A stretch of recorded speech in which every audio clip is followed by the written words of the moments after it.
ನನ್ನ ಗಂಡನ ಅವ್ರು ಹಾಗೆ, ಅವ್ರು ಎಂದೂ ಎಷ್ಟು ಚಂದ ಹೇಳಿದ್ರು ನೋಡ್ರಿ, ಅದು ಎಷ್ಟು ಚೆನ್ನಾಗಿ ಬರುತ್ತೆ. ಅವ್ರು ಎಂದೂ ಬದಲಾವಣೆ ಆಗಲ್ಲ. ಪ್ರಿಯರೇ, ಆಗಲ್ಲ. ಇವತ್ತು ಹೇಳೋಣ, ಅವರು ಬದಲಾವಣೆ ಆಗ್ತಾರೆ. ದೇವರ ಚಿತ್ತಕ್ಕನುಸಾರವಾಗಿ ಅವರು ಆಗಿಯೇ. ಮನೆ ವಾತಾವರಣ ಮೊದಲನೇದಾಗಿ ಬದಲಾವಣೆ ಆಗುತ್ತೆ.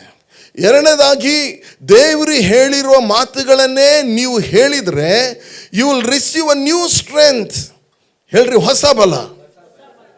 ಹೊಸ ಬಲ ಯಾವಾಗ ಬರುತ್ತೆ? ಬಿರಿಯಾನಿ ತಿಂದಾಗ. ಪ್ರಿಯರೇ, ಹೊಸ ಬಲದ ಶಕ್ತಿ ನಿಮ್ಮ ನಾಲಿಗೆಯಲ್ಲಿ ಇದೆ. ಮನುಷ್ಯನು ತನ್ನ ಬಾಯ ಬೆಳೆಯನ್ನು ಹೊಟ್ಟೆ ತುಂಬ ಉಣ್ಣುವನು. ಪ್ರಿಯರೇ, ನಿಮ್ಮ ಶಕ್ತಿ, ಹೊಸ ಬಲ ನಿಮ್ಮ ಬಾಯಲ್ಲಿಯೇ ಇದೆ. ನಾವು ಬಾಯಿಂದ ನಾನು ಯಾರು ಅಂತ ನಾನು ಹೇಳ್ಕೊಳ್ತೇನೆ. ನೋಡ್ರಿ, ನಮ್ಮನ್ನು ನಾವು ಕಡಿಮೆಯಾಗಿ ನಾವೇ ಅರಿಕೆ ಮಾಡ್ತೇವೆ. ನಾನೊಬ್ಬ ಯೂಸ್ಲೆಸ್, ನಮಗೆ ಆಗಲ್ಲ. ನಾನು ಒಂದು ಸರಿ ಹಿಂಗೇ ಮಾತಾಡ್ತಾ ಇದ್ದೆ. ಒಬ್ಬ ದೇವರ ಅನೇಕ ವರ್ಷಗಳಿದ್ದೆ. ಒಬ್ಬ ದೇವರ ಸೇವಕರು ಹೇಳಿದರು, what nonsense you are speaking, why you speak like that, you don't say about you like that. ನಿನ್ನ ಬಗ್ಗೆ ನೀನು ಹಾಗೆ ಹೇಳ್ಕೊಬೇಡ, ದೇವ್ರ ವಾಕ್ಯ ಏನು ಹೇಳುತ್ತೆ ಅದನ್ನು ಹೇಳು ಅಂತ. ಅವತ್ತು ರಾತ್ರಿ ನಾನು ತುಂಬ ಯೋಚನೆ ಮಾಡಿದೆ. ನಾನು ಹೇಳಿದೆ, no I am not going to say what I am, but I am going to say what I am according to the word of God. ದೇವರ ವಾಕ್ಯಕ್ಕನುಸಾರವಾಗಿ ನಾನು ಯಾರಾಗಿದ್ದೇನೆ ಅದನ್ನೇ ಬಾಯಿಂದ ಏನು ಮಾಡೋಣ, ಅರಿಕೆ ಮಾಡೋಣ. ಹೊಸ ಬಲ ಬರುತ್ತೆ ಯಾವಾಗ ನೀವು ಅರಿಕೆ ಮಾಡ್ತೀರೋ, ಹೊಸ ಬಲ ಬರುತ್ತೆ. Amen, hallelujah. ಮೂರನೇದಾಗಿ, ಯಾವಾಗ ನಿಮ್ಮ ಬಾಯಿಂದ ದೇವರು ಹೇಳಿರೋ ಮಾತುಗಳನ್ನೇ ನೀವು ಹೇಳ್ತೀರೋ, ಆವಾಗ ಶೋಧಕನು ನಿಮ್ಮನ್ನು ಬಿಟ್ಟು ಓಡಿ ಹೋಗ್ತಾನೆ. ಹಲ್ಲೆಲೂಯಾ. ಶೋಧಕನು ಅಂದರೆ ಸೈತಾನ್ ನಿಮ್ಮನ್ನು ಬಿಟ್ಟು ಓಡಿ ಹೋಗ್ತಾನೆ. ಹಾಗೆ ಆಗಬೇಕಾ? ಹಾಗೆ ಆಗಬೇಕಂತ ಹೇಳಿದ್ರೆ ಯೇಸು ಯಾವ ರೀತಿಯಾಗಿ ಮಾತಾಡ್ತಾ ಇದ್ದರೋ ಹಾಗೇ ನಾವು ಮಾತಾಡೋಣ. ಎರಡನೇದಾಗಿ, ಯೇಸು ಸ್ವಾಮಿ ಶಬ್ದಗಳನ್ನು ಯಾವುದಕ್ಕೆ ಉಪಯೋಗಿಸ್ತಾ ಇದ್ದರು? ತಮಗೆ ತಾವು ನೋಡ್ರಿ, ಒಂದೊಂದು ಸತಿ ಕೆಲಸದ ವಿಷಯದಲ್ಲಿ ಈ ಲೋಕದಲ್ಲಿ ನಾವೆಲ್ಲ ಒಂದೊಂದು ಕೆಲಸ ಮಾಡ್ತಾಯಿದ್ದೇವೆ. ಅನೇಕ ಸಾರಿ ಶೋಧನೆಗಳು ಬಂದಾಗ, ಹೋರಾಟಗಳು ಬಂದಾಗ ಒಂದು ಮಾತು ಇಮಿಡಿಯೇಟಾಗಿ ಬರುತ್ತೆ, ನನ್ನ ಕೈಯಿಂದ ಆಗಲ್ಲ. ಯೇಸು ಸ್ವಾಮಿ ಎಂದಾದರೂ ಆ ರೀತಿಯಾಗಿ ಹೇಳಿದ್ರ? ಯೇಸು ಸ್ವಾಮಿ ಏನೇ ಬಂದರೂ ಸಹ ಹೀ ಸ್ಪೋಕ್ ದ ರೈಟ್ ವರ್ಡ್. ಪೌಲ ಹೇಳ್ತಾನೆ ನೋಡ್ರಿ, ಐ ಕ್ಯಾನ್ ಡೂ, ನನ್ನನ್ನು ಬಲಪಡಿಸುವ ಆತನಲ್ಲಿ ನಾನು ಇದ್ದುಕೊಂಡು ಎಲ್ಲವನ್ನು ಮಾಡುವುದಕ್ಕೆ ಶಕ್ತನಾಗಿದ್ದೇನೆ. ಫಿಲಿಪ್ಪಿಯ 4:13 ಪೌಲ ಹೇಳ್ತಾನೆ, ನಾನು ಎಲ್ಲವನ್ನೂ ಮಾಡುವುದಕ್ಕೆ ಶಕ್ತನಾಗಿದ್ದೇನೆ. ಯೇಸು ಸ್ವಾಮಿ ಎಲ್ಲೋ ಒಂದು ಕಡೆಗೆ ಯೇಸು ಸ್ವಾಮಿ ಇಡೀ ಹೊಸ ಒಡಂಬಡಿಕೆಯಲ್ಲಿ ನೀವು ನೋಡ್ರಿ, ಎಲ್ಲೋ ಒಂದು ಕಡೆಗೆ ಇದು ನನ್ನ ಕೈಯಿಂದ ಆಗಲ್ಲ ಅಂತ ಹೇಳಿದ್ರ? ಇಲ್ಲ. ಯಾವಾಗಲೂ ಹೇಳಿದ್ರೆ ಅಂದರೆ ಇದು ನನಗೆ ಸಾಧ್ಯ, ಎಲ್ಲ ಒಂದು, ಆತನಿಗೆ ಅಸಾಧ್ಯವಾದದ್ದು ಒಂದು ಇಲ್ಲ. ಪ್ರಿಯ ಸಹೋದರ ಸಹೋದರಿ, ಆದ್ದರಿಂದ ನಾವು ನಮ್ಮ ಬಾಯಿ ತೆರೆದು ಇದು ನನ್ನಿಂದ ಸಾಧ್ಯ. ನಮ್ಮ ಜೀವನದಲ್ಲಿ ಯಾವುದೇ ಹೋರಾಟ, ಏನೇ ಸಂಕಟ, ಏನೇ ಸಮಸ್ಯೆ, ಏನೇ ಬಂದರೂ ಸಹ ನಾವು ಸೈತಾನ್ನ ಭಾಷೆಯನ್ನು ಉಪಯೋಗಿಸದೆ ದೇವರ ಭಾಷೆಯನ್ನೇ ನಾವು ಉಪಯೋಗಿಸೋಣ. ಆವಾಗ ಏನಾಗುತ್ತೆ ಅಂದರೆ ನಮ್ಮ ಜೀವನದಲ್ಲಿ ದೊಡ್ಡ ಯಶಸ್ಸು ಬರುತ್ತೆ. ನಾವು ನಮ್ಮ ಬಾಯಿ ಮೂಲಕವಾಗಿ ಜೀವವನ್ನು ನಾವು ಕಾಪಾಡಿಕೊಳ್ತೇವೆ. ಯೇಸು ಸ್ವಾಮಿ ಕೇವಲ ತನಗೆ ವಿಷಯದಲ್ಲಿ ಮಾತ್ರ ಮಾತಾಡಲಿಲ್ಲ, ತಾವು ಮಾಡುವ ಕೆಲಸದ ವಿಷಯದಲ್ಲಿ ಅದು ಮಾತ್ರ ಮಾತಾಡಲಿಲ್ಲ, ಇನ್ನೂ ಅನೇಕ ವಿಷಯಗಳನ್ನು ಮಾತಾಡಿದರು. ಯೇಸು ಸ್ವಾಮಿ ಒಂದು ಮಾತು ಹೇಳಿದರು, ಏನಂದ್ರೆ ಯಾವಾಗಲೂ ಹೇಳ್ತಾ ಇದ್ರು, ತಂದೆ ಕೊಟ್ಟ ಕೆಲಸ ಮಾಡೋದೇ ನನ್ನ ಆಹಾರ. ಪ್ರಿಯರೇ, ಇವತ್ತು ದೇವರು ನಿಮಗೆ ಹೊರಗಡೆ ಕೆಲಸ ಕೊಟ್ಟಿರ್ಬೋದು, ಸೇವೆಯಲ್ಲಿ ಕೆಲಸ ಕೊಟ್ಟಿರ್ಬೋದು. ಅನೇಕ ಸಾರಿ ಸೈತಾನ ಶೋಧನೆ ತರ್ತಾನೆ, ಈ ಕೆಲಸ ನಿನ್ನಿಂದ ಆಗಲ್ಲ. ಆದರೆ ನಾವೇನು ಹೇಳೋಣ ಅಂದರೆ, ದೇವರು ನನಗೆ ಈ ಕೆಲಸ ಕೊಟ್ಟಿದ್ದಾರೆ, ನಾನು ಮಾಡಿಯೇ ಮಾಡ್ತೀನಿ. ಕರ್ತನ ಕೃಪೆಯಿಂದ ನಾನು ಎಲ್ಲವನ್ನ ಮಾಡುವುದಕ್ಕೆ ಶಕ್ತನಾಗಿದ್ದೀನಿ. ಎಲ್ರಿ ಹೇಳ್ರಿ, I can do all things. ಎಲ್ರು, ನಾನು ಎಲ್ಲವನ್ನು ಮಾಡುವುದಕ್ಕೆ ಶಕ್ತನಾಗಿದ್ದೇನೆ. ಇನ್ಮೇಲೆ ಹೇಳ್ತೀರಾ ಮನೆಯಲ್ಲಿ, I will do it, I can do it. ಅಯ್ಯೋ ನಮಗೆ ಆಗಲ್ಲ, ಈ ಸಾಕಂದರೆ ಸಾಕು, ಇನ್ನು ಮೇಲೆ ನಾವು ಇದರಲ್ಲಿ ಕೈ ಹಾಕಲ್ಲ, ಇದರಲ್ಲಿ ನಾವು ಮುಂದುವರಿಯಲ್ಲ, ನಾವು ಹೇಳೋದು ಬೇಡ. We can do all things through Christ Jesus. Hallelujah. ಯೇಸು ಸ್ವಾಮಿ ಮತ್ತೆ ಶಬ್ದಗಳನ್ನು ಯಾವುದಕ್ಕೆ ಉಪಯೋಗಿಸಿದ್ರು ಅಂತ ಹೇಳಿದ್ರೆ, ಶೋಧನೆಗಳಿಗೆ. ಸೈತಾನ ಬಂದಾಗ ಯೇಸು ಸ್ವಾಮಿ ಶಬ್ದಗಳನ್ನು ಉಪಯೋಗಿಸಿದರು. ಓಕೆ, ನಮ್ಮ ಜೀವನದಲ್ಲಿ ನಮಗೆ ಅನೇಕ ಶೋಧನೆಗಳು ಬರ್ತವೆ, ಹೋರಾಟಗಳು ಬರ್ತವೆ, ಭಯ ಬರುತ್ತೆ. ಭಯ ಬಂದಾಗ ನಾವೇನು ಮಾಡ್ತೇವೆ? ಭಯಗಳನ್ನೇ ನಾವು ಮಾತಾಡ್ತೇವೆ, ನಿರಾಶೆಯ ಶಬ್ದಗಳನ್ನೇ ನಾವು ಮಾತಾಡ್ತೇವೆ, ಸಿಟ್ಟಿನ ಶಬ್ದಗಳನ್ನೇ ನಾವು ಮಾತಾಡ್ತೇವೆ, ಸಂಶಯದ ಶಬ್ದಗಳನ್ನೇ ನಾವು ಮಾತಾಡ್ತೇವೆ. ಅದರ ಬದಲಾಗಿ ನಾವು ದೇವರ ವಾಕ್ಯವನ್ನೇ ನಾವು ಮಾತಾಡೋಣ. ದೇವರ ವಾಕ್ಯವನ್ನು ನಾವು ಮಾತಾಡ್ತಾ ಇದ್ದರೆ ಭಯಗಳು ಹೋಗ್ತವೆ. ಭಯ ಬಂದಾಗ ದೇವರ ವಾಕ್ಯ ಹೇಳಲಿಕ್ಕೆ ಸ್ಟಾರ್ಟ್ ಮಾಡಿರಿ. ಏನಂದರೆ, ದೇವರು ನನಗೆ ಕೊಟ್ಟಿರೋ ಆತ್ಮನು ಹೇಡಿಯ ಆತ್ಮನಲ್ಲ, ಬಲ, ಪ್ರೀತಿ, ಶಿಕ್ಷಣದ ಆತ್ಮ. ಓಕೆ, ಅದು ಒಂದು ಮಾತ್ರವಲ್ಲ. ಚಿಂತೆಗಳು ಬಂದಾಗ ನಾವು ಹೇಳೋಣ, ಚಿಂತೆ ಮಾಡಿ ಮಾಡಿ ಒಂದು ಮೊಳ ಉದ್ದ ಬೆಳೆಗ. ಓಕೆ, ಬೆಸ್ಟ್ ಏನಂತ ಹೇಳಿದ್ರೆ 23ನೇ ಕೀರ್ತನೆ ನಾವು ಹೇಳ್ಕೊಳ್ಳೋಣ. ಯೆಹೋವನು ನನಗೆ ಕುರುಬನು, ಕೊರತೆ ಪಡೆನು. ಯಾಕೆ ನಾನು ಹೇಳ್ತಾ ಇದ್ದೇನೆ ಅಂದರೆ, ಯಾವಾಗ ನೀವು ದೇವರ ಮಾತುಗಳನ್ನು ಹೇಳಲಿಕ್ಕೆ ಪ್ರಾರಂಭ ಮಾಡ್ತೀರಿ, ಒಂದು ವೇಳೆ ನೀವು ಗಾಡಿ ಓಡಿಸ್ತಾ ಇರ್ಬೋದು, ಗಾಡಿ ಓಡಿಸ್ತಾ ಇರಬೇಕಾದ್ರೆ ಸೈತಾನ ಬರ್ಬೋದಾ? ಆ ಗಾಡಿ ಸ್ಪೀಡ್ಗಿಂತ ಜಾಸ್ತಿ ಸ್ಪೀಡ್ ಹೋಗ್ತಾನೆ ನೋಡ್ರಿ ಅವನು. ಓಕೆ, ಅವನು ಬಂದು ಕೂತ್ಕೊಂಡು ಏನು ಹೇಳ್ತಾನೆಂದರೆ, ಓಕೆ ನೀವು ಒಂದು ವೇಳೆ ಆಕ್ಸಿಡೆಂಟ್ ಆಗಿಬಿಟ್ರೆ, ಒಂದು ವೇಳೆ ಆಕ್ಸಿಡೆಂಟ್ ಆಗಿಬಿಟ್ರೆ, ಒಂದು ವೇಳೆ ಹೀಗಾಗಿಬಿಟ್ರೆ, ಒಂದು ವೇಳೆ ಹಾಗಾಗಿಬಿಟ್ರೆ, ಆವಾಗ ಏನು ಉಪಯೋಗಿಸೋಣ ಅಂತ ಹೇಳಿದ್ರೆ, ದೇವರ ವಾಕ್ಯವನ್ನು ಉಪಯೋಗಿಸೋಣ. ದೇವರ ವಾಕ್ಯ ನೀವು ಹೇಳ್ತಾ ಹೇಳ್ತಾ ಮೊದಲು 1-2 ನಿಮಿಷ ಅವನು ಇನ್ನೂ ಯೋಚನೆಗಳನ್ನು ತರ್ತಾ ಇರ್ತಾನೆ. ಇನ್ನೊಂದೆರಡು ನಿಮಿಷ ನೀವು ವಾಕ್ಯವನ್ನು ಹೇಳ್ತಾ ಮುಂದುವರೆದ್ರೆ ಸೈತಾನ್ ಪತ್ತೆ ಇರೋದಿಲ್ಲ, ಆತನು ಅಲ್ಲಿಂದ ಓಡಿ ಹೋಗಿಬಿಡ್ತಾನೆ. ಹಲ್ಲೆಲೂಯಾ. ಆದ್ದರಿಂದ ಪ್ರಿಯರೇ, ಸೈತಾನನ್ನು ಓಡಿಸುವಂಥ ಶಕ್ತಿ ಯಾರಿಗಿದೆ ಅಂದರೆ ದೇವರ ವಾಕ್ಯಕ್ಕಿದೆ. ಆ ವಾಕ್ಯ ನಮ್ಮ ಬಾಯಲ್ಲಿದೆ. ಅದಕ್ಕೆ ದೇವರು ಹೇಳಿದರು ಯೆಹೋಶುವನಿಗೆ, ಈ ಧರ್ಮಶಾಸ್ತ್ರವು ಯಾವಾಗಲೂ ನಿನ್ನ ಬಾಯಲ್ಲಿ ಇರಲಿ, ಇದನ್ನು ಹಗಲಿರುಳು ಧ್ಯಾನಿಸುತ್ತಾ ಇದರಲ್ಲಿ ಬರೆದಿರುವುದನ್ನೆಲ್ಲ ಕಾಯ್ಕೊಂಡು ನೋಡಿ. ಬಾಯಲ್ಲಿ ಇರಲಿ ಅಂತ ಹೇಳಿದ ಅದರ ಅರ್ಥ ಏನಂದರೆ, speak the word of god. ಯಾಕೆ ದೇವರ ವಾಕ್ಯ ನಾವು ಮಾತಾಡಬೇಕಂತ ಹೇಳಿದ್ರೆ, ದೇವರ ವಾಕ್ಯ ಅದು ಹದವಾದ ಇಬ್ಬಾಯಿಗತ್ತಿಗಿಂತಲೂ ಹದವಾದದ್ದು, ಕಾರ್ಯ ಸಾಧಕ. ಎಲ್ಲರೂ ಹೇಳೋಣ, ಇನ್ನೊಂದು ಸರಿ ಹೇಳೋಣ, ಅದು ಕಾರ್ಯ. ಅಂದರೆ ಸೈತಾನನ್ನು ಓಡಿಸುವ ಶಕ್ತಿ ಪಾಸಿಟಿವ್ ವರ್ಡ್ಸಲ್ಲಿ ಇಲ್ಲ, ದೇವರ ವಾಕ್ಯದಲ್ಲಿದೆ. ಯಾಕಂದರೆ ದೇವರ ವಾಕ್ಯ ಪಾಸಿಟಿವ್. ಹಲ್ಲೆಲೂಯಾ. ದೇವರ ವಾಕ್ಯದಿಂದ ಸೈತಾನ್ ಯೇಸು ಸ್ವಾಮಿ ತೋರಿಸಿಕೊಟ್ಟಿದ್ದಾರೆ. ಮತ್ತಾಯ 4:4-8 ನಾವು ಓದ್ತೇವೆ. ಏನಂದರೆ, ದೇವರ ವಾಕ್ಯದಿಂದ ಸೈತಾನನ್ನು ಯೇಸು ಸ್ವಾಮಿ ಏನು ಮಾಡಿದರು? ಜಯಿಸಿದರು. ನನಗೊಂದು ಹ್ಯಾಬಿಟ್ ನಾನು ಮಾಡ್ಕೊಂಡಿದ್ದೀನಿ. ಏನಂತ ಹೇಳಿದ್ರೆ, ಶೋಧನೆಗಳು ಬರಲಿಕ್ಕೆ ಪ್ರಾರಂಭ ಆಯ್ತಾ, ನಾನು ಗೊತ್ತಿರೋ ಎಲ್ಲ ವಚನಗಳನ್ನ ಹೇಳೋಕ್ಕೆ ಸ್ಟಾರ್ಟ್ ಮಾಡಿಬಿಡ್ತೀನಿ. ಎಷ್ಟು ಜನ ಇದನ್ನು ಹ್ಯಾಬಿಟ್ ಮಾಡ್ಕೊಂಡಿದ್ದೀರಿ? ಓಕೆ, ವಚನಗಳನ್ನು ಹೇಳಲಿಕ್ಕೆ ಪ್ರಾರಂಭ ಮಾಡಿರಿ. ನಿಮಗೆ ಗೊತ್ತಿರೋ ವಚನಗಳು, ಸ್ವಾಮಿ ನನ್ನ ಸಂಗಡ ಇದ್ದಾರೆ, ಯೆಹೋವ ನನಗೆ ಒದಗಿಸ್ತಾರೆ, ನನ್ನನ್ನು ಕೈ ಬಿಡುವುದಿಲ್ಲ, ಕೊನೆ ತನಕ ದೇವರು ನನ್ನ ಸಂಗಡಿದ್ದಾರೆ, ನನಗೆ ಕೊರತೆ ಪಡೆ, ನನ್ನ ಭಾರವನ್ನು ಹೊತ್ಕೊಳ್ತಾರೆ, ನನ್ನ ಎಲ್ಲ ಚಿಂತಾಭಾರವನ್ನು ಹೊತ್ಕೊಳ್ತಾರೆ, ಅವರ ಪ್ರೀತಿಯಿಂದ ನನ್ನನ್ನು ಅಗಲಿಸೋರು ಯಾರು? ಈ ಮಾತುಗಳನ್ನು ನೀವು ಹೇಳಲಿಕ್ಕೆ ಪ್ರಾರಂಭ ಮಾಡಿರಿ, ಸೈತಾನ ಜಾಗ ಖಾಲಿ ಮಾಡ್ತಾನೆ. ಹಲ್ಲೆಲೂಯಾ. ಸೈತಾನನ್ನು ಓಡಿಸ್ತೀರಾ, ಬರಮಾಡಿಕೊಳ್ತೀರಾ? ಓಡಿಸೋದಾದರೆ ಇವತ್ತಿನಿಂದ ನಿನ್ನ ಜೀವನದಲ್ಲಿ ಮಾತುಗಳನ್ನು ಬದಲಾಯಿಸಿ. ಕ್ರೈಸ್ತರಾದಂಥ ನಾವು ಮಾತಾಡುವ ಮಾತುಗಳು ಬೇರೆ ಆಗಿರಬೇಕು. ಹಲ್ಲೆಲೂಯಾ. ಓಕೆ, ದೇವ್ರ ನಾಮಕ್ಕೆ ಸ್ತೋತ್ರ. ಮತ್ತು ಯೇಸು ಸ್ವಾಮಿ ಯಾರ್ಯಾರಿಗೆ ಮಾತಾಡಿದರು? ಯೇಸು ಸ್ವಾಮಿ ಶೋಧನೆ ಬಂದಾಗ ಶೋಧಕನಿಗೆ ಮಾತಾಡಿದರು. ಎಂದಾದರೂ ನೀವು ಗಾಳಿ ಜೊತೆ ಮಾತಾಡಿದ್ದೀರಾ? ಹಲೋ, ಎಂದಾದರೂ ನೀವು ನೀರಿನ ಜೊತೆ ಮಾತಾಡಿದ್ದೀರಾ? ಯೇಸು ಸ್ವಾಮಿ ಮಾತಾಡಿದ್ದಾರೆ. ಯೇಸು ಸ್ವಾಮಿ ಏನು ಮಾಡಿದ್ದಾರೆ? ಮಾತಾಡಿದ್ದಾರೆ. ಏನಂತ ಹೇಳಿದರೆ, ಗಾಳಿಗೆ ನೀರಿಗೆ ಶಾಂತವಾಗು, ಮೊರೆ ಬೇಡ ಅಂತ ಹೇಳಿದ್ರು. ಅದು ಕೇಳ್ತಾ? ಪ್ರಿಯರೇ, ಸಿಚುವೇಶನ್ ನಿಮ್ಮ ಜೀವನದಲ್ಲಿ ಏನೇ ಬಂದಿದ್ರೂ ಸಹ ದೇವರ ವಾಕ್ಯವನ್ನೇ ಮಾತಾಡಿ. ದೇವರ ವಾಕ್ಯ ಕಾರ್ಯ ಸಾಧಕವಾದದ್ದು. ಸಿಚುವೇಶನ್ ನಿಮ್ಮ ಜೀವನದಲ್ಲಿ ಬಂದಿದೆ. ಈಗ ಸಾಲ ತುಂಬ ಆಗಿದೆ, ಸಾಲ ಕೊಟ್ಟವರು ಮನೆಗೆ ಬರ್ತಾ ಇದ್ದಾರೆ. ಓಕೆ, ಆ ಸಮಯದಲ್ಲಿ ಏನೆಲ್ಲ ಡಿಕ್ಷನರಿ ಬಂದುಬಿಡುತ್ತೆ ನಮ್ಮ ಬಾಯಿಂದ. ಓಕೆ, ಅದನ್ನು ನಾವು ಹೇಳೋದು ಬೇಡ.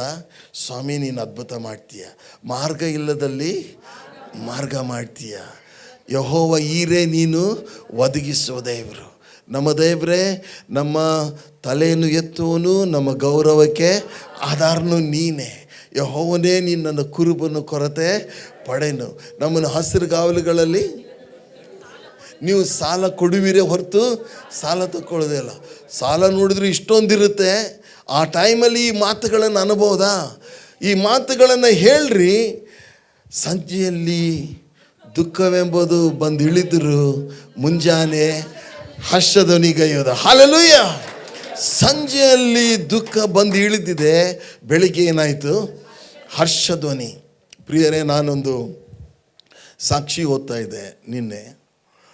ಅದರಲ್ಲಿ ಸೌದಿ ಅರೇಬಿಯಾದ ರಾಜ್ಕುಮಾರಿ, ಅವಳು ಸೌದಿ ಅರೇಬಿಯಾದ ರಾಜ್ಕುಮಾರಿ. ಅವಳು ಇಷ್ಟು ಇದನ್ನು ಯಾವುದು ಕುರಾನನ್ನು ಹಿಂಬಾಲಿಸ್ತಾಳೆ. ಮತ್ತು ಅವರ ದೇಶದಲ್ಲಿ ಬೇರೆ ಯಾವುದೇ ಫೇತ್ನವರು ವಿಶ್ವಾಸ ಇಟ್ಕೊಂಡವರು ಅಲ್ಲಿ ಇರಬಾರ್ದು. ಆದರೆ ಅವಳ ಕಿಂಗ್ಡಮಲ್ಲಿಯೇ ಹೆಚ್ಚು ಕಡಿಮೆ ಒಂದು 50 ಜನ ವರ್ಕರ್ಸು, ಫಿಲಿಪಿನೋ ವರ್ಕರ್ಸು, ಅವರೆಲ್ಲ ಗುಪ್ತವಾಗಿ ರಹಸ್ಯವಾಗಿ ಬೈಬಲ್ ಓದ್ತಾ ಇದ್ರು. ಓಕೆ, ಬೈಬಲ್ ಓದೋದು. ಮತ್ತು ಒಂದು ಸತಿ ಇವಳಿಗೆ ಯಾರೋ ಸೂಚನೆ ಕೊಟ್ಟರು, ಇವ್ರು ಏನೋ ಮನೆಯಲ್ಲಿ ಕೂತ್ಕೊಂಡ್ಬಿಟ್ಟು ಯಾವುದೋ ಬೇರೆ ದೇವರಿಗೆ ಪ್ರೇಯರ್ ಮಾಡ್ತಾರೆ. ಸೊ ಅವಳಿಗೆ ಗೊತ್ತಾಗ್ಬಿಟ್ಟು ಅವಳಿಗೆ ತುಂಬ ಕೋಪ ಬಂತು. ಅವ್ರನ್ನೆಲ್ಲ ಅರೆಸ್ಟ್ ಮಾಡೋಕ್ಕೆ ಹೇಳಿದ್ಲು.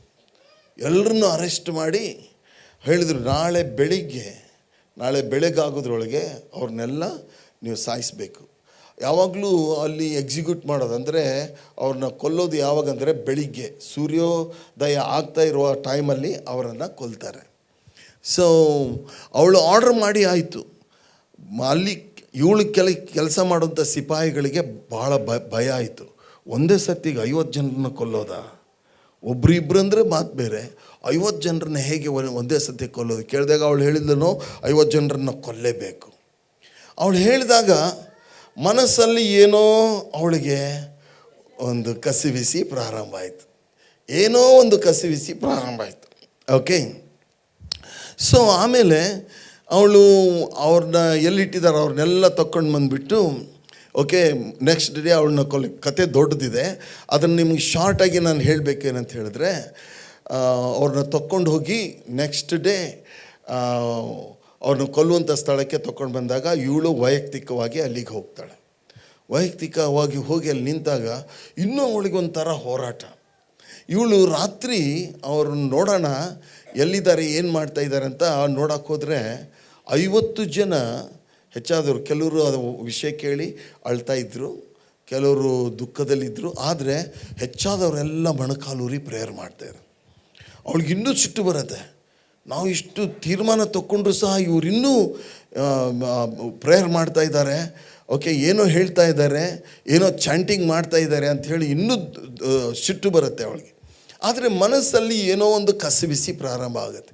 ನೆಕ್ಸ್ಟ್ ಡೇ ಅವ್ರನ್ನ ಎಳ್ಕೊಂಡು ಬಂದು ಇವಳು ಸಹ ಹೋಗ್ತಾಳೆ. ಹೋಗಿ ಬಂದು ಇನ್ನೇನು ಅವ್ರನ್ನ ಕೊಲ್ಲಬೇಕು ಅನ್ನೋಷ್ಟರಲ್ಲಿ ವಿಚಿತ್ರವಾದ ಗಾಳಿ ಬೀಸೋಕ್ಕೆ ಸ್ಟಾರ್ಟ್ ಆಗುತ್ತೆ. ಗಾಳಿ ಬೀಸ್ತದೆ, ಎಲ್ಲ ಮರಳು ಸಿಪಾಯಿಗಳ ಮೇಲೆ ಬಂದುಬಿಟ್ಟು ಅವ್ರು ಎಲ್ಲಿ ನಿಂತಿದ್ದಾರೆ ಅವ್ರಿಗೆ ಗೊತ್ತಾಗೋದಿಲ್ಲ. ಕೈಯಲ್ಲಿರೋ ಕತ್ತಿ ಒಂದು ಕಡೆಗೆ, ಅವರೊಂದು ಕಡೆಗೆ, ಇವಳು ಸಹ ನಿಂತ್ಕೊಳ್ಳಿಕ್ಕಾಗದೆ ಕಷ್ಟಪಡ್ತಾ ಇರ್ತಾಳೆ. ಅದರ ಮಧ್ಯದಲ್ಲಿ 50 ಜನರನ್ನು ನೋಡಿದಾಗ ಆ 50 ಜನ ಮೊಣಕಾಲೂರಿ ಪ್ರೇಯರ್ ಮಾಡ್ತಾ ಇರ್ತಾರೆ. ಅವಳೇ ಹೇಳ್ತಾಳೆ ಏನಂತ ಹೇಳಿದ್ರೆ, ಎಲ್ಲ ಕಡೆಗೆ ಮರಳಿದೆ, ಎಲ್ಲ ಕಡೆ ಗಾಳಿ ಬೀಸ್ತಾ ಇದೆ, ಆ 50 ಜನರಿದಾರಲ್ಲ ಅಲ್ಲಿ ಗಾಳಿನೂ ಬೀಸ್ತಾ ಇಲ್ಲ, ಮರಳು ಇಲ್ಲ. ಆಮೇಲೆ ಅವಳು ಹೇಳ್ತಾಳೆ ಏನಂದರೆ, ಹಿಂದೆ ಅವಳಿಗೆ ಟರ್ನ್ ಮಾಡಿ ನೋಡೋಕ್ಕೆ ಭಯ, ಹಿಂದೆ ಯಾರೋ ನಿಂತ್ಕೊಂಡಿದ್ದಾರೆ ಅಂತ ಅವಳಿಗೆ ಭಾವನೆ, ಹಿಂದೆ ಯಾರೋ ನಿಂತ್ಕೊಂಡಿದ್ದಾರೆ ಅಂತ. ಅದನ್ನೆಲ್ಲ ನೋಡಿಬಿಟ್ಟು ಅವಳು ಅದು ಎಕ್ಸಿಕ್ಯೂಷನ್ ಮಾಡೋದನ್ನು ಕ್ಯಾನ್ಸಲ್ ಮಾಡಿಸ್ತಾಳೆ. ಬೇಡ, ಇವಾಗ ಅವ್ರನ್ನ ಕೊಲ್ಲೋದು ಬೇಡ ಅಂತ ಹೇಳಿ ಅವ್ರನ್ನ ರಿಲೀಸ್ ಮಾಡಿ ಅಂತ ಹೇಳ್ತಾಳೆ. ಹಿಂದೆ ನಿಂತ್ಕೊಂಡವರಿಂದ ಒಂದು ಸ್ವರ ಬರುತ್ತೆ, ನನ್ನ ಜೊತೆಗೆ ಯಾಕೆ ಹೋರಾಟ ಮಾಡ್ತೀಯ? ಏನು ಶಬ್ದ ಬರುತ್ತೆ? Why do you fight me? ನನ್ನ ಜೊತೆಗೆ ಯಾಕೆ ಹೋರಾಟ ಮಾಡ್ತಿ? ಇವಳಿಗದು ಯೇಸು ಸ್ವಾಮಿ ಅಂತ ಗೊತ್ತಿಲ್ಲ. ಇದೇನೋ ನಡೆದಿದೆ, ಇವಳಿಗೆ ಗಲಿಬಿಲಿ ಹೋರಾಟ. ಅವ್ರನ್ನ ರಿಲೀಸ್ ಮಾಡ್ತಾಳೆ. ಅವಳ ಮನೆಗೆ ಬಂದಾಗ ಅವಳದೊಂದು ಪ್ರೇಯರ್ ರೂಮ್ ಇರುತ್ತೆ. ಆ ಪ್ರೇಯರ್ ರೂಮಿಗೆ ಹೋಗಿ ಅಲ್ಲ ಹತ್ರ ಪ್ರೇಯರ್ ಮಾಡಬೇಕು ಅನ್ನೋಷ್ಟರಲ್ಲಿ ಸ್ವಾಮಿ ದರ್ಶನ ಕೊಟ್ಟು ಅವಳಿಗೆ ನಾನು ಯೇಸು ಅಂತ ಹೇಳಿದಾಗ ಅಲ್ಲಿ ಅವಳು ತನ್ನ ಪಾಪಗಳನ್ನ ಅರಿಕೆ ಮಾಡಿ ರಕ್ಷಣೆ ಹೊಂದ್ತಾಳೆ. ಹಲ್ಲೆಲೂಯಾ. ಆಮೇಲೆ ಅವಳೇ ಅನೇಕರಿಗೆ ಅಲ್ಲಿರುವಂಥ ಸೀಕ್ರೆಟ್ ಆಗಿ ಸ್ವಾಮಿಯನ್ನು ಹಿಂಬಾಲಿಸೋರಿಗೆಲ್ಲ ಒಂದು ಪ್ರೊಟೆಕ್ಷನ್ ಕೊಡಲಿಕ್ಕೆ ಸ್ಟಾರ್ಟ್ ಮಾಡ್ತಾಳೆ. Hallelujah, hallelujah. ಪ್ರಿಯ ಸಹೋದರ ಸಹೋದರಿ, ನಮ್ಮ ದೇವರ ಮಾರ್ಗಗಳು ಅದ್ಭುತ. ಎಂಥ ಹೋರಾಟದ ಸಮಯ ಬಂದಾಗಲೂ ಕೂಡ ದೇವರ ವಾಕ್ಯವನ್ನೇ ನಾವು ಮಾತಾಡೋಣ. ನಾವು ಶೋಧನೆಗಳು ಬಂದಾಗ, ಸಂಕಟಗಳು ಬಂದಾಗ ನಾವು ದೇವರ ವಾಕ್ಯವನ್ನೇ ಮಾತಾಡೋಣ. ಯಾಕಂದರೆ ಒಬ್ಬ ಮನುಷ್ಯನು ತನ್ನ ಬಾಯ ಬೆಳೆಯನ್ನು ಹೊಟ್ಟೆ ತುಂಬ ಉಣ್ಣೋಣ ಅಂತಿದೆ. ಓಕೆ, ಯೇಸು ಸ್ವಾಮಿ ಸ್ಥಿತಿಗತಿಗಳಿಗೆ ಮಾತಾಡಿದರು. ಯೇಸು ಸ್ವಾಮಿ ನಮ್ಗೆ ಹೇಳ್ತಾ ಇದ್ದಾರೆ ಅಂದರೆ ಬೆಟ್ಟಕ್ಕೆ ಮಾತಾಡು ಅಂತ. ಈ ಬೆಟ್ಟಕ್ಕೆ ನೀನು ಕಿತ್ಕೊಂಡು ಹೋಗಿ ಸಮುದ್ರದಲ್ಲಿ ಬೀಳು ಅಂತ. ಬೆಟ್ಟಕ್ಕೆ ಯಾರಾದರೂ ಬೆಟ್ಟದ ಜೊತೆಗೆ ಎಷ್ಟು ಜನ ಮಾತಾಡಿದ್ದೀರಿ? ಯಾರು ಬೆಟ್ಟದ ಜೊತೆಗೆ ಮಾತಾಡಿಲ್ವಾ? ಬೆಟ್ಟ ಅಂತ ಹೇಳಿದ್ರೆ ಬೆಟ್ಟದ ಹಾಗೆ ಬಂದಿರೋ ಸಮಸ್ಯೆಗಳು, ಅದರ ಜೊತೆ ಮಾತಾಡಿದ್ದೀರಾ ನೀವು? ಹೇಳ್ರಿ, ಅದಕ್ಕೆ ಹೇಳ್ರಿ ಏನಂದರೆ ನನ್ನನ್ನು ಬಿಟ್ಟು ಓಡಿ ಹೋಗು, ತೊಲಗಿ ಹೋಗು, ಯೇಸು ನಾಮದಲ್ಲಿ ನನಗೆ ಜಯ ಖಂಡಿತ ಅಂತ ನೀವು ಹೇಳ್ತಾ ಇದ್ದರೆ ಖಂಡಿತವಾಗಿ ನಿಮಗೆ ಜಯ ಆಗ್ತದೆ. ಯೇಸು ಸ್ವಾಮಿ ಹೇಳ್ತಾರೆ, ಓಕೆ, ನೀನು ಬೆಟ್ಟದ ಜೊತೆಗೆ ಮಾತಾಡು, ಬೆಟ್ಟಕ್ಕೆ ಮಾತಾಡು, ನೀನು ನೀರಿಗೆ ಮಾತಾಡು, ನೀನು ಓಕೆ ಗಾಳಿಗೆ ಮಾತಾಡು. ರೋಗಕ್ಕೆ ಯೇಸು ಸ್ವಾಮಿ ಮಾತಾಡಿದ್ರಾ? ನೀವು ಮಾತಾಡ್ತೀರಾ ರೋಗಕ್ಕೆ? ನಾವು ರೋಗಕ್ಕೆ ಮಾತಾಡೋಣ. ಯೇಸು ಸ್ವಾಮಿ ಹೆಸರಿನಲ್ಲಿ ರೋಗಕ್ಕೆ ಅಪ್ಪಣೆ ಕೊಡೋಣ, ನನ್ನನ್ನು ಬಿಟ್ಟು ತೊಲಗಿ ಹೋಗು. ಓಕೆ, ಯಾರಾದರೂ ಸತ್ತವ್ರ ಜೊತೆ ಮಾತಾಡಿದ್ದೀರಾ? ಹಲೋ, ಇಲ್ಲ, ಯಾರೂ ಮಾತಾಡಿಲ್ಲ ಸತ್ತವ್ರ ಜೊತೆ. ಯೇಸು ಸ್ವಾಮಿ ಮಾತಾಡಿದ್ದಾರೆ ನೋಡ್ರಿ. ಲಾಜರ್ ಸತ್ತೋಗಿದ್ದ, ಅವನಿಗೇನು ಹೇಳಿದರು? ಎದ್ದು ಬಾ ಅಂತ ಹೇಳಿದ್ರು. ಅಮ್ಮಣ್ಣಿ ಹೇಳು ಅಂದ್ರೆ ಅಮ್ಮಣ್ಣಿ ಎದ್ದು ಬಿಟ್ಟು. ನಾನು ನಿಮ್ಗೆ ಯಾಕೆ ಹೇಳ್ತಾ ಇದ್ದೆ ಅಂದರೆ, ಸತ್ತದ್ದು ಅಂತ ಹೇಳಿದ್ರೆ ಕತೆ ಮುಗಿದದ್ದು. ಸತ್ತದ್ದು ಅಂದರೆ ಇನ್ನೊಂದ್ಸರಿ ಹೇಳೋಣ, ಸತ್ತದ್ದು ಅಂದರೆ ಮುಗೀತು ಸಾರ್, ಇನ್ನೇನು ಮಾಡೋಕ್ಕಾಗಲ್ಲ ಅಂತ ಯಾರನ್ನು ಹೇಳಿದರೆ ನೀವು ಹಾಗೆ ನಂಬೇಡ್ರಿ. ಕತೆ ಮುಗಿದಿದ್ರು ನಮ್ಮ ದೇವರು ಹೊಸ ಕತೆ ಪ್ರಾರಂಭ ಮಾಡ್ತಾರೆ ಅಂತ ನಾವು ಮಾತಾಡೋಣ. ಹಲ್ಲೆಲೂಯಾ. ಮಗಳ ವಿಷಯದಲ್ಲಿ, ಮಗನ ವಿಷಯದಲ್ಲಿ, ಮದುವೆ ವಿಷಯದಲ್ಲಿ, ಓಕೆ, ಕೆಲಸದ ವಿಷಯದಲ್ಲಿ, ಕಾಸಿನ ವಿಷಯದಲ್ಲಿ, ರೋಗದ ವಿಷಯದಲ್ಲಿ, ಈ ಎಲ್ಲ ವಿಷಯಗಳಿಗೆ ದೇವರ ವಾಕ್ಯವನ್ನೇ ನಾವು ಮಾತಾಡೋಣ. ದೇವರ ವಾಕ್ಯ ಜಯಿಸ್ತದೆ. ಹಲ್ಲೆಲೂಯಾ. ದೇವರ ವಾಕ್ಯಕ್ಕೆ ಸೋಲು. ಎಲ್ಲರೂ ಹೇಳೋಣ, ದೇವರ ವಾಕ್ಯಕ್ಕೆ ಸೋಲು. ನಮ್ಮ ಮಾತುಗಳಿಗೆ ಸೋಲಾಗ್ತದೆ, ದೇವರ ಮಾತುಗಳಿಗೆ ಸೋಲಿಲ್ಲ. ಯಾಕೆ ಅಂತ ಹೇಳಿದ್ರೆ ಅದು ದೇವರ ಮಾತು. ಹಲ್ಲೆಲೂಯಾ. ಬೆಳಕಾಗಲಿ ಅನ್ನಲು ಅವರು ಹೇಳಿದ ಹಾಗೆಯೇ ಆಗ್ತದೆ. ಆದ್ದರಿಂದ ಆ ಮಾತುಗಳನ್ನು ಹೇಳೋಣ. ಓಕೆ, ಯಾರಾದರೂ ಎಲುಬುಗಳ ಜೊತೆ ಮಾತಾಡಿದ್ದೀರಾ? ಓಕೆ, ಎಜಿಕೇಲ್ನ ಗ್ರಂಥಕ್ಕೆ ಹೋಗೋಣ. 30 ಎಜಿಕೇಲ್ನ ಗ್ರಂಥ 37. ನನ್ನ ತಮ್ಮ ಹೇಳ್ತಾ ಇದ್ದ, ನಿಮ್ಮ ಚರ್ಚಲ್ಲಿ ಮಾತಾಡೋದು ಭಾಳ ಸುಲಭ, ಯಾಕಂದರೆ ಎಲ್ಲರೂ ವಚನ ಪಟ ಪಟ ಪಟ ಹೇಳಿಬಿಡ್ತಾರೆ ಅಂತ. ಅದಕ್ಕೆ ನಮಗೂ ಸ್ವಲ್ಪ ಕೊಂಬು ಬಂತು, ನಮಗೂ ಖುಷಿ ಆಯಿತು. Okay, hallelujah. ಎಜಿಕೇಲ್ನ ಗ್ರಂಥ 37ನೇ ಅಧ್ಯಾಯ. ಓಕೆ, ಅಲ್ಲಿ ನಾವು ನೋಡೋಣ ಏನಾಗುತ್ತೆ ಅಂತ. ಮೊದಲನೇ ವಚನ, ನಾನು ಯೆಹೋವನ ಹಸ್ತ ಸ್ಪರ್ಶದಿಂದ ಪರವಶನಾಗಿರಲು ಆತನು ತನ್ನ ಆತ್ಮದ ಮೂಲಕ ನನ್ನನ್ನು ಒಯ್ದು ಎಲುಬುಗಳಿಂದ ತುಂಬಿದ್ದ ಒಂದು ತಗ್ಗಿನಲ್ಲಿ ಇಳಿಸಿ, ನಾನು ಆ ಎಲುಬುಗಳ ಮಧ್ಯೆ ತಗ್ಗನ್ನು ಬಳಸಿಕೊಂಡು ಬರುವಂತೆ ಮಾಡಿದೆನು. ಇಗೋ, ತಗ್ಗಿನ ಮೇಲೆಲ್ಲ ತೀರಾ ಒಣಗಿದ ಎಲುಬುಗಳು ಲೆಕ್ಕವಿಲ್ಲದಷ್ಟು ಬಿದ್ದಿದ್ದು. ಎಷ್ಟೊಂದು ಏನು ಬಿದ್ದಿದ್ದು ಅಂತೆ? ಎಲುಬುಗಳು ಬಿದ್ದು. ಆತನು ನನ್ನ ನರಪುತ್ರನೇ, ಈ ಎಲುಬುಗಳಿಗೆ ಜೀವವು ಬರಬಹುದೋ ಎಂದು ಕೇಳಲು ನಾನು, ಕರ್ತನಾದ ಯೆಹೋವನೇ ನೀನೇ ಬಲ್ಲೆ. ನಾನು ಹೇಳ, ಎಜಿಕೇಲ್ ಪ್ರವಾದಿಯಾದ ಎಜಿಕೇಲ್ ಪಕ್ಕಾ ಒಂದೇ ಮಾರ್ಗದವನು. ಯಾಕಂತ ಹೇಳಿದ್ರೆ ದೇವ್ರು ಕೇಳ್ತಾರೆ, ಪ್ರವಾದಿಗೆ ಕೇಳ್ತಾರೆ, ಏನಂತ ಹೇಳಿದ್ರೆ, ಈ ಎಲುಬುಗಳಿಗೆ ಜೀವ ಬರಬಹುದು ಅಂತ ಕೇಳಿದಾಗ, ಬರುತ್ತೆ ಸ್ವಾಮಿ ಅಂತ ಹೇಳಲಿಲ್ಲ, ಅವ್ರ ಮೇಲೆ ಹಾಕ್ಬಿಟ್ಟ. ಪಕ್ಕಾ ನಿಮ್ಮ ಸ್ವಭಾವದವನು, ನಿಮಗೆ ಸಂಬಂಧ ಒಂದೇ ಮಾರ್ಗದವನೇ ಅವನು. ಓಕೆ, ದೇವ್ರ ಮೇಲೆ ಹಾಕ್ಬಿಟ್ಟ ಅವನು.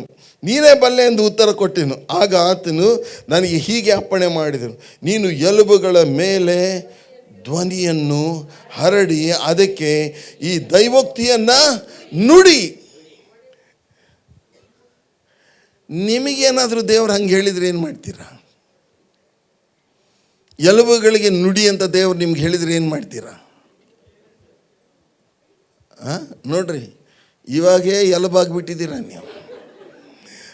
ಪ್ರಿಯ ಸಹೋದರ ಸಹೋದರಿ, ಎಲುಬುಗಳಂದರೆ ಸತ್ತು ಹೋದದ್ದು ಎಷ್ಟೋ ದಿವಸ ಆಗಿ ಹೋಗಿದೆ. ಅದಕ್ಕೆ ದೇವರೇನು ಹೇಳ್ತಾ ಇದ್ದಾರೆ ಅಂದರೆ, ಒಂದೊಂದು ಎಲುಬುಗಳನ್ನು ತೊಗೊಂಡು ಜೋಡಣೆ ಮಾಡು, ಅದಿದು ಏನು ಹೇಳಿಲ್ಲ. ಹೋಗಿ ತೊಗೊಂಡು ಆಸ್ಪತ್ರೆಗೆ ಹೋಗಿ ಏನು ಹೇಳಿಲ್ಲ. ಏನು ಹೇಳ್ತಾ ಇದ್ದಾರೆ? Very powerful. ಏನಂತ ಹೇಳಿದ್ರೆ, ಸ್ಪೀಕ್. ಏನು ಹೇಳಿದರು? ನುಡಿ. ಎಲ್ಲರೂ ಹೇಳೋಣ, ನುಡಿ. ಇವತ್ತು ದೇವರು ನಿನಗೂ ನನಗೆ ಹೇಳ್ತಾ ಇರುವ ಮಾತೇನೆಂದರೆ ನುಡಿ. ಎಲ್ಲರೂ ಹೇಳೋಣ, ಏನು ಹೇಳ್ತಾ ಇದ್ದಾರೆ? ನುಡಿ. ನೀವೇನು ನುಡಿತೀರೋ ಅದರಂತೆ ಆಗುತ್ತೆ. ಸೊ ಪ್ರವಾದಿ ಏನು ಮಾಡಿದ ಅಂದರೆ, ಅವನು ನುಡಿದಂತೆ ನೋಡುವಾಗ ಆ ಎಲುಬುಗಳಲ್ಲಿ, ಪ್ರಿಯರೇ, ಅವ್ರು ನುಡಿದ ಮೇಲೆ ಪವಿತ್ರಾತ್ಮನು ಅದರಲ್ಲಿ ಜೀವವನ್ನು ತುಂಬಿಸಿ ಅವು ಜೀವಿಸುವಂಥ ವ್ಯಕ್ತಿಗಳನ್ನಾಗಿ ಮಾಡಿತು. ಹಲ್ಲೆಲೂಯಾ. ಆದ್ದರಿಂದ ಸಹೋದರ ಸಹೋದರಿ, ನಾನು ನಿಮ್ಗೆ ಹೇಳ್ತಾ ಇರೋದು, ಉತ್ತೇಜಿಸ್ತಾ ಇರೋದು ಏನಂತ ಹೇಳಿದ್ರೆ, ಜೀವನ ಮರಣ ನಮ್ಮ ಬಾಯಲ್ಲಿದೆ. ನಾನು ತುಂಬ ಬದಲಾವಣೆ ಮಾಡ್ಕೊಳ್ತಾ ಇದ್ದೇನೆ. ನಿಮ್ಮದೇನಾದರೂ ಯೋಚನೆ ಇದೆಯಾ ಬದಲಾವಣೆ ಮಾಡಬೇಕು ಅಂತ? ನಿಮ್ಮ ಮನೆಯಲ್ಲಿ ನಿಮ್ಮ ಮಕ್ಕಳ ವಿಷಯದಲ್ಲಿ ಮಾತಾಡುವಾಗ, ನಿಮ್ಮ ವಿಷಯದಲ್ಲಿ ಮಾತಾಡಿಕೊಳ್ಳುವಾಗ, ಹೆಂಡತಿ ವಿಷಯದಲ್ಲಿ ಮಾತಾಡುವಾಗ, ಗಂಡನ ವಿಷಯದಲ್ಲಿ ಮಾತಾಡುವಾಗ, ಸ್ಥಿತಿಗಳಿಗೆ ಬಂದಾಗ ಮಾತಾಡುವಾಗ, ಶೋಧನೆಗಳು ಬಂದಾಗ ಮಾತಾಡುವಾಗ, ಏನು ಮಾತಾಡಬೇಕು, ಯಾವುದನ್ನು ಮಾತಾಡಬೇಕು, ಹೇಗೆ ಮಾತಾಡಬೇಕು ಅಂತ ತಿಳಿಸಿಕೊಡೋದಕ್ಕೆ ಪವಿತ್ರಾತ್ಮ ನಮ್ಮ ಜೀವನದಲ್ಲಿ ಕಾರ್ಯ ಮಾಡ್ತಾ ಇದ್ದಾರೆ. Hallelujah. Are you all blessed today? ಎಲ್ಲರೂ ಹೇಳ್ತೀರಾ, ನನ್ನ ಮಾತುಗಳನ್ನು ನಾನು ಬದಲಾಯಿಸ್ತೇನೆ. ನಮ್ಮ ಮಾತುಗಳಿಂದ ಸೈತಾನನ್ನಾದರೂ ಬರಮಾಡಿಕೊಳ್ಬೋದು, ನಮ್ಮ ಮಾತುಗಳಿಂದ ದೇವರ ಪ್ರಸನ್ನತೆಯಾದರೂ ಬರಮಾಡಿಕೊಳ್ಳಬಹುದು. ನಾವು ಮಾತಾಡುವಾಗ ದೇವರ ಶಕ್ತಿಯನ್ನಾದರೂ ರಿಲೀಸ್ ಮಾಡ್ಬೋದು, ಇಲ್ಲವೇ ಸೈತಾನ ಶಕ್ತಿಯನ್ನು ನಾವು ರಿಲೀಸ್ ಮಾಡ್ಬೋದು. ನಾವು ಮಾತಾಡೋದ್ರ ಮೂಲಕ ಒಂದು ವೇಳೆ ನಾವು ಬಲಹೀನರಾಗ್ಬೋದು, ಇಲ್ಲವೇ ನಾವು ಬಲಿಷ್ಠರಾಗ್ಬೋದು. ದೇವರ ವಾಕ್ಯವನ್ನೇ ನಾವು ಮಾತಾಡೋದಾದರೆ ಖಂಡಿತವಾಗಿ ಆಂತರದಲ್ಲಿ ಹೊಸ ಶಕ್ತಿ ಬರ್ತದೆ. ಯೇಸು ಸ್ವಾಮಿ ಹಾಗೆ ಮಾತಾಡಿದರು. ಯೇಸು ಸ್ವಾಮಿ ತನ್ನ ವಿಷಯದಲ್ಲಿ ಮಾತಾಡಿದರು, ತನ್ನ ಕೆಲಸದ ವಿಷಯದಲ್ಲಿ ಮಾತಾಡಿದರು, ಸೈತಾನ್ ವಿರುದ್ಧ ಮಾತಾಡಿದರು, ಸೈತಾನನ ವಾಕ್ಯದಿಂದ ಓಡಿಸಿದರು. ಯೇಸು ಸ್ವಾಮಿ ಬೆಟ್ಟಕ್ಕೆ ಮಾತಾಡಿದರು, ಯೇಸು ಸ್ವಾಮಿ ನೀರಿಗೆ ಮಾತಾಡಿದರು, ಯೇಸು ಸ್ವಾಮಿ ಗಾಳಿಗೆ ಮಾತಾಡಿದರು, ಯೇಸು ಸ್ವಾಮಿ ಸತ್ತವರಿಗೆ ಮಾತಾಡಿದರು. ಯಾಕೆ? ಮಾತಾಡಿದ ಪ್ರತಿಯೊಂದೊಂದು ಮಾತುಗಳು ಕಾರ್ಯ ನಡೆಸಿದವು. ಹಲ್ಲೆಲೂಯಾ. ಪ್ರತಿಯೊಂದೊಂದು ಯೇಸು ಮಾತಾಡಿದ ಮಾತುಗಳು ಕಾರ್ಯ ಸಾಧಕವಾದವು. ಅದೇ ಮಾತುಗಳನ್ನು ನಾವು ಆಡುವುದಾದರೆ ನನ್ನ ಜೀವನ ಬದಲಾವಣೆ ಆಗುತ್ತೆ, ನನ್ನ ಕುಟುಂಬದ ಜೀವನ ಬದಲಾವಣೆ ಆಗುತ್ತೆ, ನಮ್ಮಲ್ಲಿ ಸಮಾಧಾನ ತುಂಬಿಕೊಳ್ಳುತ್ತೆ, ದೇವರ ಶಕ್ತಿ ಹರಿಯುತ್ತೆ, ಜೀವ ತುಂಬಿಕೊಳ್ಳುತ್ತೆ, ಸಮೃದ್ಧಿ ಬರುತ್ತೆ. ನಮ್ಮ ಮಾತುಗಳ ವಿಷಯದಲ್ಲಿ ಎಚ್ಚರಿಕೆ ಆಗಿರೋಣ. ನಮ್ಮ ಮಾತುಗಳನ್ನು ಬದಲಾಯಿಸಿಕೊಳ್ಳೋಣ. ದೇವರ ವಾಕ್ಯಕ್ಕನುಸಾರವಾಗಿ ನಾವು ಮಾತುಗಳನ್ನು ಆಡೋಣ. ಪ್ರಿಯರೇ, ಖಂಡಿತವಾಗಿ ನಮ್ಮ ಜೀವನದಲ್ಲಿ ಬಹಳ ಫಲವನ್ನು ನಾವು ಅನುಭವಿಸ್ತೇವೆ. ಇವತ್ತು ದೇವರು ನಮಗೆ ಹೇಳಿರುವಂಥ ಪ್ರವಾದನೆ, ಓಕೆ, ಸಾಮಾನ್ಯವಾಗಿ ದೇವರು ನನಗೇನು ವಾಕ್ಯ ಕೊಟ್ಟಿರ್ತಾರೆ ಅದರ ಮೇಲೆ ಪ್ರವಾದನೆಯನ್ನು ಕೊಟ್ಟಿರ್ತಾರೆ. ಇವತ್ತು ಪ್ರವಾದನೆ ಏನಂದರೆ ಎಲ್ಲ ವಿಷಯದಲ್ಲಿ ನಮ್ಮನ್ನು ಹೆಚ್ಚಿಸ್ತಾರೆ. ಹಲ್ಲೆಲೂಯಾ. ನಮ್ಮನ್ನು ಹೆಚ್ಚಿಸ್ತಾರೆ. ಅದು ಹೇಗೆ ಬರ್ತದೆ ಅಂತ ಹೇಳಿದ್ರೆ ನಮ್ಮ ಬಾಯಲ್ಲಿ ಇದೆ. ನಿಮ್ಮ ಬಾಯಲ್ಲಿಯೇ ಆಶೀರ್ವಾದನೂ ಇದೆ, ಶಾಪಗಳಿವೆ. ನಮ್ಮ ಬಾಯಲ್ಲಿ ಏನಿದೆ? ಆಶೀರ್ವಾದನೂ ಇದೆ, ಶಾಪಗಳಿವೆ. ಆದ್ದರಿಂದ ಪ್ರಿಯ ಸಹೋದರ ಸಹೋದರಿ, ಈ ವಿಷಯದಲ್ಲಿ ನಾವು ಎಚ್ಚರಿಕೆ ಆಗಿರೋಣ. ಇವತ್ತು ಇನ್ನೊಂದು ಸರಿ ನಾವು ಹೇಳೋಣ, ನಾನು ನನ್ನ ಮಾತುಗಳನ್ನು ಬದಲಾಯಿಸ್ತೇನೆ. ಇನ್ನೊಂದು ಸರಿ ಹೇಳ್ರಿ. ಓಕೆ, ಮಾತುಗಳನ್ನು ಬದಲಾಯಿಸಿ ಕೇವಲ ನಿಮಗೋಸ್ಕರ ಅಲ್ಲ, ನಿಮ್ಮ ಮನೆಯಲ್ಲಿ ಇರುವವರ ವಿಷಯದಲ್ಲಿ ಏನು ನೀವು ಮಾತಾಡ್ತೀರೋ ಅದರ ವಿಷಯದಲ್ಲಿ ಎಚ್ಚರಿಕೆ ಆಗಿರೋಣ. ನೀವೇ ಕೆಟ್ಟದ್ದನ್ನು ಬಿತ್ತಿದರೆ ಕೆಟ್ಟದ್ದನ್ನೇ ನಾವು ಕೊಯ್ತೇವೆ. ಮಕ್ಕಳ ವಿಷಯದಲ್ಲಿ, ಗಂಡನ ವಿಷಯದಲ್ಲಿ, ಹೆಂಡತಿ ವಿಷಯದಲ್ಲಿ ಒಳ್ಳೆಯದನ್ನು ಹೇಳ್ತಾ ಇರ್ರಿ. ಇಲ್ಲ, ನನ್ನ ಮಗ ಓದ್ತಾನೆ, ನನ್ನ ಮಗಳು ಸರಿಯಾಗಿ ಓದ್ತಾಳೆ, ಅವ್ರು ಸರಿ ಆಗ್ತಾರೆ, ಅವ್ರು ಜಾಣರಾಗ್ತಾರೆ, ಅವ್ರು ಪಾಸ್ ಆಗ್ತಾರೆ, ಅವ್ರಿಗೆ ಕೆಲಸ ಸಿಗ್ತದೆ, ಅವ್ರು ಕೆಲಸ ಮಾಡ್ತಾರೆ, ಅವ್ರು ಸೇವೆ ಮಾಡ್ತಾರೆ. ಈ ಮಾತುಗಳನ್ನೇ ನಾವು ಕರ್ತನ ಹೆಸರಿನಲ್ಲಿ ನಾವು ಹೇಳೋಣ. ಆ ಮಾತುಗಳಿಂದ ಬರುವಂಥ ಆಶೀರ್ವಾದಗಳನ್ನು ನಾವು ಹೊಂದಿಕೊಳ್ಳೋಣ. ತಿರುಗೊಂದಾವರ್ತಿ ದೇವರ ವಾಕ್ಯ ಏನು ಹೇಳ್ತದೆ ಅಂದರೆ, ಪ್ರತಿಯೊಬ್ಬ ಮನುಷ್ಯನು ತನ್ನ ಬಾಯ ಬೆಳೆಯನ್ನು ಹೊಟ್ಟೆ ತುಂಬ ಉಣ್ಣುವನು, ಜೀವನ ಮರಣಗಳ ಶಕ್ತಿ ನಾಲಿಗೆಯ ವಶ.